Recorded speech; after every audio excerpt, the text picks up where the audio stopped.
जय माता दी। आप सबका दिन शुभ हो। आज नवरात्रि के छठे दिन माँ दुर्गा के छठे स्वरूप देवी कात्यायनी की पूजा की जा रही है। इस नाम के ऋषि हुआ करते थे, वो थे कात्यायन। के नाम पे ही इनका नाम पड़ा है, क्योंकि उन्होंने बहुत कठिन तपस्या की थी माता रानी को अपनी पुत्री के रूप में पाने के लिए। माता रानी साहस और शक्ति का प्रतीक है। उन्हें सबसे उग्र और शक्तिशाली देवी रूपों में से एक माना जाता है। माना जाता है कि माँ कात्यायनी की पूजा से भक्तों के सभी शत्रु और नकारात्मक शक्तियाँ दूर होती हैं। कुंवारी कन्याओं द्वारा इनकी पूजा करने से उन्हें योग्य जीवन साथी प्राप्त होता है। इनकी कृपा से व्यक्ति को धर्म, अर्थ, काम और मोक्ष चारों फलों की प्राप्ति भी होती है। इस दिन भक्त पीले रंग के वस्त्र पहनते हैं और देवी को पीले रंग का ही हलवा, पेड़े का भोग लगाते हैं। जय माता दी। एक ये भी मान्यता है कि माता रानी को हरा रंग भी अति प्रिय है और हरे रंग को प्रकृति, ताजगी और नई शुरुआत का प्रतीक माना जाता है। जय माता दी। माँ दुर्गा की छठवीं शक्ति का नाम है माँ कात्यायनी। नवरात्रि के छठे दिन आज माँ कात्यायनी की पूजा की जाती है। इनकी उपासना और आराधना से भक्तों को बड़ी आसानी से अर्थ, धर्म, काम और मोक्ष चारों फलों की प्राप्ति होती है। उसके रोग, शोक, संताप और भय नष्ट हो जाते हैं। जन्मों के समस्त पाप भी नष्ट हो जाते हैं। इस देवी को नवरात्रि के छठे दिन पूजा जाता है। कात्य गोत्र में विश्व प्रसिद्ध महर्षि कात्यायनन ने भगवती पराम्बा की उपासना की, कठिन तपस्या की। उनकी इच्छा थी कि उन्हें पुत्री प्राप्त हो।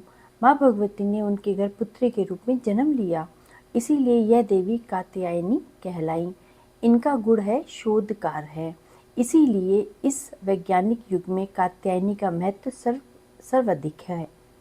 इनकी कृपा से ही सारे कार्य पूरे हो जाते हैं। ये वैद्यनाथ नामक स्थान पर प्रकट होकर पूजी गई माँ कात्यायनी अमोघ फलदायिनी है। भगवान कृष्ण के को पति के रूप में पाने के लिए ब्रज की गोपियों ने इन्हें ही पूजा था। यह पूजा कालिंदी यमुना के तट पे की गई थी। भगवान कृष्ण जी को पति के रूप में पाने के लिए जो ब्रज की गोपियाँ थी, उन्होंने माता रानी कात्यायनी की पूजा की थी। इसीलिए ये ब्रज मंडल की अधिशास्त्री देवी के रूप में प्रतिष्ठित है। इनका स्वरूप अत्यंत भव्य और दिव्य है। ये स्वर्ण के समान चमकीली हैं और भास्वर हैं। इनकी 4 भुजाएं हैं। दाईं तरफ का ऊपर वाला भाग अभय मुद्रा में है और नीचे वाला हाथ वर मुद्रा में। माँ के बाईं तरफ के ऊपर वाले हाथ में तलवार और नीचे वाले हाथ में कमल का फूल सुशोभित है। इनका वाहन भी सिंह है। इनकी उपासना आराधना से भक्तों को बड़ी से बड़ी कठिनाई से निकलने का साधन मिल जाता है और आसानी से धर्म, कर्म, काम, मोक्ष चारों फलों की प्राप्ति होती है। भक्तों को रोग, शोक, संताप से भी दूर रखती हैं माता रानी। जन्मों के समस्त पापों को नष्ट कर देती हैं। इसीलिए इस देवी की उपासना करने से परम पद की भी प्राप्ति होती है। माता रानी के नवरात्रों में माता रानी की पूजा करिए। माता रानी आपको मनवांछित फल की प्राप्ति करेंगी। माता की एक कथा इस प्रकार है।